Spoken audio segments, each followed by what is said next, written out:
जी dollar तो मेरी हमेशा से ये ख्याल है कि फ्री फ्लो पे है। आपका रुपी फ्री फॉल पे है और dollar dollar sky is the limit, क्योंकि कोई पॉलिसी कोई रूल नहीं है उसको रोकने का। कह तो दिया आपके स्टेट बैंक के गवर्नर ने कि आईएमएफ ने कहा है कि जी आप नहीं छेड़ सकते, मगर जो सवाल हैं वो दो बड़े इंपॉर्टेंट हैं। पहली बात यह है कि कौन सा कारोबार है जो कुछ दिनों में $1 पे 30-35 रुपए का मुनाफा कमा सकता है $100 के खरीदने और बेचने, तो वो ऊपर जाएगा। एग्जैक्टली अच्छा, इसमें ये जो आप बात करें कि ये फ्री फॉल है and sky is the limit, तो इसमें ज़्यादा बेहतर क्या है कि हुकूमत इसको नकेल डाल के रखे, खुद मैनेज करे।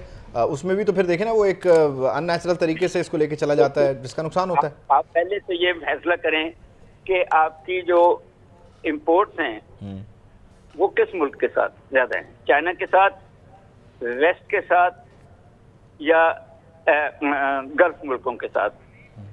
आप ये देखिए कि दोनों ईरान, सऊदी अरब, इंडिया, चाइना, रशिया, ब्रिक्स, सारे ने नई करेंसी बनाई है। आप क्यों नहीं गए उसके अंदर? आपकी जान छूट जाती बहुत सारी डॉलर से। नहीं, हम तो आज तक ये फैसला नहीं कर सके कि हमारे पड़ोस में अगर सस्ता तेल मिल रहा है तो हमने उसको किस तरह से लेना है। रशिया वाली डील हमने कितनी हम ये नहीं फैसला कर सके कि घर बिजली कैसे बनानी है। हाँ, हम ये भी फैसला नहीं कर सके डॉक्टर साहब, बल्कि इसमें ये भी ऐड कर लेंगे हमारा दोस्त कौन है और हमने ज़्यादा दोस्ती, बेस्ट फ्रेंड कौन है और बेस्ट फ्रेंड कौन है। हनीफ गौर साहब ने भी हमें ज्वाइन किया, उनको भी शामिल गुफ्तगू कर लेते हैं। डॉक्टर साहब आपकी इजाज़त से उनसे ज़रा बातचीत करते हैं। हनीफ साहब, thank you so much for your time. अब ये तो बड़ा एक आसान तरीका हो गया डॉलर मार्केट से पैसे कमाना, डॉक्टर कैसम साहब भी इस तरफ इशारा कर रहे हैं। इसको क्या करें फिर? हुकूमत अगर अपने कंट्रोल में लेती है तो IMF की शर्त है, फिर जाने दें फ्री फॉल पे इसको?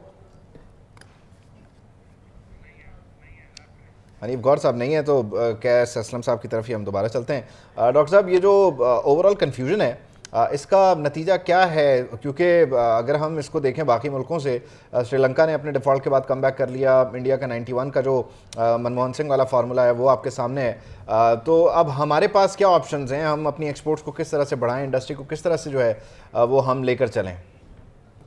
डॉक्टर कैसम असलम साहब भी हमारे साथ नहीं है, तो मजमूई तौर पर जो इकॉनमी है, हनीफ गौर साहब ने हमें ज्वाइन कर लिया। हनीफ साहब, आप तक मेरी आवाज़ आ रही है? अच्छा, मुझे ये बताइए कि डॉक्टर कैसम साहब की राय है, आपसे पहले वो गुफ्तगू कर रहे थे कि ये एक फ़्री फॉल पे है और स्काई इज़ द लिमिट इस डॉलर की। अब इसको फ्री फॉल पे रहने दें क्योंकि इसके अलावा तो चारा ही नहीं है, और ये इजी मनी क्यों होती जा रही है? मतलब हम इसको डिस्करेज क्यों नहीं कर रहे डॉलर की बाइंग और उस पर जो प्रॉफिट्स हम ले रहे हैं? मुझसे बात कर रहे हैं? जी हनीफ साहब, आपसे।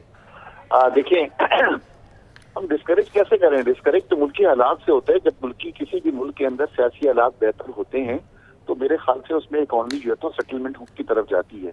लेकिन आप ये देखें कि हमारी बदकिस्मती से हमारे मुल्क में कई अरसे से जो सियासी हालात हैं, हमारी सियासी बदअमनी चल रही है पूरे मुल्क में। अब जब तक ये सियासी बदअमनी खत्म नहीं होगी, हम सच बोलना नहीं शुरू करेंगे, तो उस वक्त तक मैं नहीं समझता कि हमारे मुल्क के हालात बेहतर हों। अब जब भी इस किस्म की सिचुएशन होती है, चाहे वो आज पाकिस्तान हो या वो दुनिया की कोई भी मुल्क हो, उसमें इसी तरह से जब बेचैनी होगी तो हमेशा से जो फॉरेन करेंसी होती है वो बढ़ना शुरू हो जाती है। आज भी आप ये देखिए कि यहाँ पर लोग क्या कर रहे हैं कि उन्हें पता है कि डॉलर में ऊपर जाना है, जिसको कभी डॉलर कभी जरूरत भी नहीं है वो भी डॉलर मार्केट से परचेज करके अपने घर में जखीरा कर रहा है या गोल्ड का जखीरा कर रहा है। तो आप ये देखिए कि ये बेचैनी है मुल्क के अंदर, लोगों में बेचैनी है। तो ये आप ये देखिए कि हम हमारे जो मीशतदान आते हैं, जैसे मेरे भाई बैठे हैं यहाँ पे जो माहिर मीशत हैं, ये भी कहेंगे कि डॉक्टर असलम साहब कहेंगे कि नहीं जी, मार्केट तो हमेशा से ओपन होनी चाहिए और बिल्कुल ये जरूरत है। लेकिन ये मैं समझता हूँ कि ये ओपन मार्केट से बाहर निकल गई है 328 रुपए पे डॉलर पहुंचने के बाद। अब देखिए कि किसी के भी कंट्रोल में नहीं है, ना स्टेट बैंक कोई कंट्रोल कर सकता है, ना फॉरेन मिनिस्टर कंट्रोल कर सकते हैं। हम बड़ी ये सोच हमारी थी कि शमशाद अख्तर साहिबा बहुत अच्छी शख्सियत है, बहुत अच्छा इनके लिए एक्सपीरियंस है, उनका गवर्नर स्टेट बैंक का भी एक्सपीरियंस है, उनका वर्ल्ड बैंक का भी लेकिन एक्सपीरियंस है। ऑब्वियसली फिर वो और एक इंशाल्लाह लिमिटेशन है, और चीज़ों को फिर शायद मसला ये है कंट्रोल ना कर इसमें लेंगे। हनीफ गौर साहब के, वो जो पिछली हुकूमत यानी साबका हुकूमत गई है पीडीएम वाली, उसने जो फैसले लिए और उससे पिछली हुकूमत, तो ये तो अब ये एक ट्रांजिशनल पीरियड है इनका, इसमें ये क्या कुछ कर सकते हैं। मैं ज़रा आपकी इजाज़त से कैसे सिस्टम आपको भी शामिल गुफ्तगू कर लेता हूँ। डॉक्टर साहब, आप मुझे ज़रा ये बता दें कि हमने जो ऑलमोस्ट डिफ़ॉल्ट किसी सिचुएशन जो है उसको झेला और उसके बाद हम बच गए उस डिफ़ॉल्ट से, श्रीलंका डिफ़ॉल्ट कर गया, उसने कम बैक कर लिया, इंडिया की हमारे सामने मिसाल है, इसके अलावा अर्जेंटीना है। क्या हमारे पास अब ऑप्शंस क्या हैं, हमने किस तरह से कम बैक करना है, हमने किन सेक्टर्स की तरफ तवज्जो देनी है? आईटी की तरफ हम जा नहीं रहे क्योंकि ऑलरेडी वो कैप्चर्ड है इंडिया की तरफ से। एग्रीकल्चर में हमारी अपनी चीज़ें, अगर सरप्लस भी होता है तो पता नहीं उसको ज़मीन खा जाती है, आसमान निकल जाता है, क्या होता है। चीनी हमारी देख लें आपके सामने, हम कैसे इसको पकड़ें इन सिरों को? डॉक्टर साहब, डॉक्टर कैसर असलम साहब, एक बार फिर से रिपीट कीजिए। हेलो डॉक्टर साहब, आप मुझे सुन पा रहे हैं? जी, आवाज नहीं आई थी, जरा फिर से रिपीट कीजिए। मैंने तो खैर काफ़ी ज़्यादा चीज़ें उसमें बोली, लेकिन मैं अब ये पूछ रहा हूँ कि हम किस तरह से अब अपने किन ऑप्शंस को लेकर चलें कि हमारी इकॉनमी बेहतर हो जाए। मुख्तसर देखिए, इमीडिएटली तो दो ही बातें करने की जरूरत है। एक ये है कि डॉलर को कमाना कैसे, और दूसरे को डॉलर को बचाना कैसे। सो आपको एक्सपोर्ट्स नहीं, मैं ये पूछ रहा था, देखिए ना, हम एक्सपोर्ट्स की बात कर देते हैं, बड़ी जेनेरिक एक्सपोर्ट्स की बात कर देते हैं।